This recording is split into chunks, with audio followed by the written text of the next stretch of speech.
class. It is your last week of distance learning.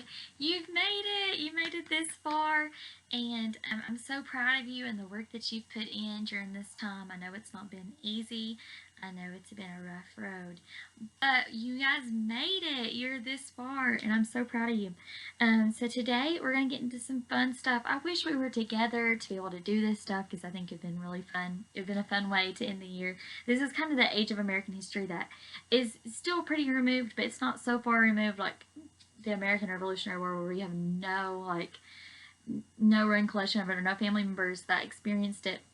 This is stuff that my grandmother, now she's not alive anymore, but when I was little, my grandmother actually, she was alive during the Great Depression, and she told me about it. And that's kind of where we're headed today. We're on page 461 in your book. And remember, the Roaring Twenties, we're having fun, life's great, we're making our own rules, just very, everybody's up in the air, woo, yay.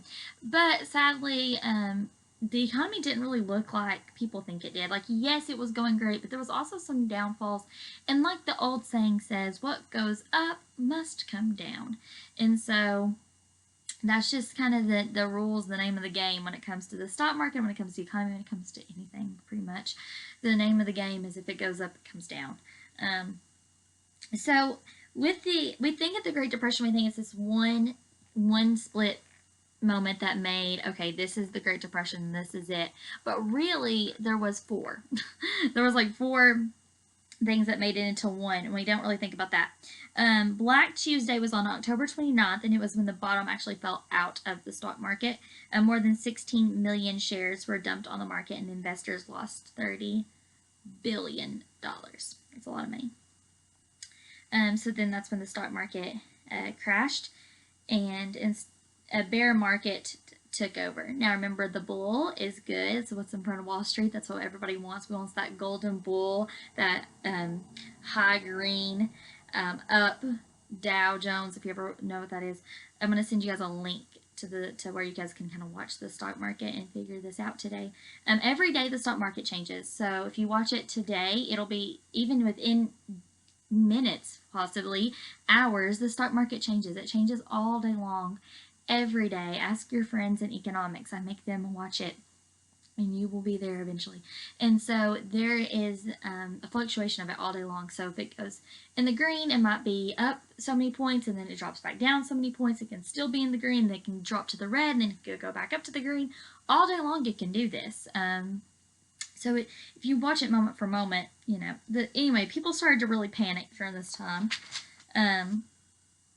And people started wanting to, and really there was a lot of things that contributed to this. So if you look through, the first was the idea that, remember, they wanted Germany to pay their part of the war, but Germany really didn't do that, so that caused us great economic strain because war is very expensive. The Federal Reserve actually was pretty reckless with their money supply calculations, so they can either up the increase of it and it makes inflation, they can decrease it, just back and forth what they can do with it, and they just were kind of reckless with it, and they just kind of pushed it to a place where it shouldn't have been. And then the third was the stock market crash. So all these things kind of led up to these Great Depression time periods. If you keep going, we're going all the way to 467, so we have for this 465. Sadly, Hoover got the blame, but really it was kind of coming before him. And it was called the Depression in October 1929. People felt like it just kind of dropped overnight, but really this was coming along. Nothing really just changes overnight. It's usually been coming along for a pretty long while. Just like with this whole coronavirus thing, it feels like it was changed overnight, but when they looked back, there was cases here back way before we even thought that there was, like in early January. So even when we thought, oh, it's just in China, it's far away from here, there was cases here in America already, and that was proven by the New York Times. So just because it seems like it changed overnight doesn't mean it really did. So on October 25th, 1929, the day after Black Thursday, Hoover declared that the fundamental business of the country, that is production and distribution of commodities, is on sound and prosperous basis. He wanted to not panic people. He wanted them to have some confidence.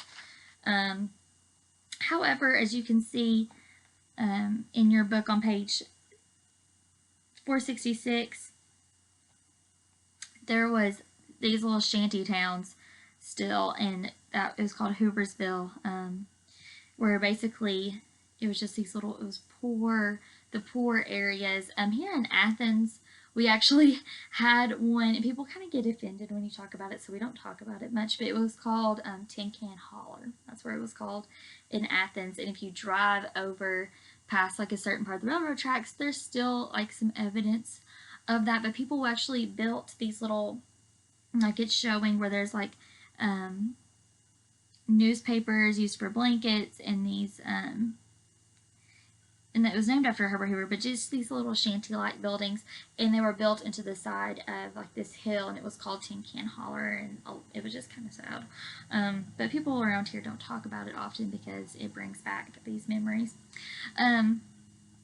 So many remained employed during the Great Depression, but they had their wages reduced. Actually, our current, I'm going to have you guys look up the actual current unemployment rate today. That's your assignment for today, is to figure out what the stock markets do and tell me what the stock, is it up so many points, is it down so many points, is it in the red, is it in the green, and then tell me the current unemployment rate. It is very, very high. It's to the point of, it's like Great Depression high. However, the difference between what's happening now and what happened with the Great Depression is, A, we were not in a war. America has had to spend a lot of money on this unseen enemy that we call they're trying to like basically compare to a war.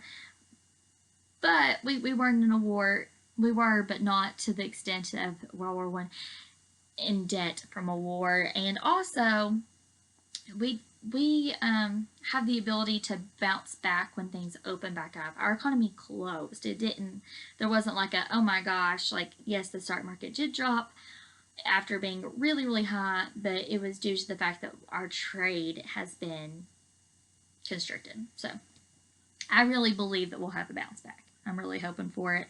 But anyway, we now start to see kind of public works, government finance construction of public facilities, and you can kind of see these long lines there.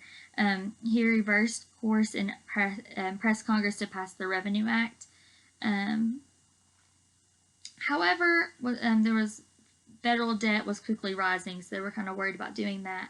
And you can kind of see where these, in the Great Depression, these soup lines, where they're lined up for that. And that continued past just Herbert Hoover's presidency. That continued. But that was something made by the government that we really didn't have before. If you think back to when back when America started up to this point, pretty much it was kind of on your own to feed yourself. There wasn't really a government system for feeding people who couldn't afford to feed themselves. If you don't work, you don't eat, was just kind of what we were founded on, and that was just kind of it. And at this point, people really couldn't afford that. So that's how the welfare system really started, and to be able to provide for these people who couldn't get a job, who needed a job but couldn't get one, that had been working, couldn't work anymore. The end. So tomorrow we're going to dive in about FDR, and so that will be federal. It'll be very interesting to see kind of what the federal government does with what's going on. So I'll see you guys tomorrow on your last week. Yay!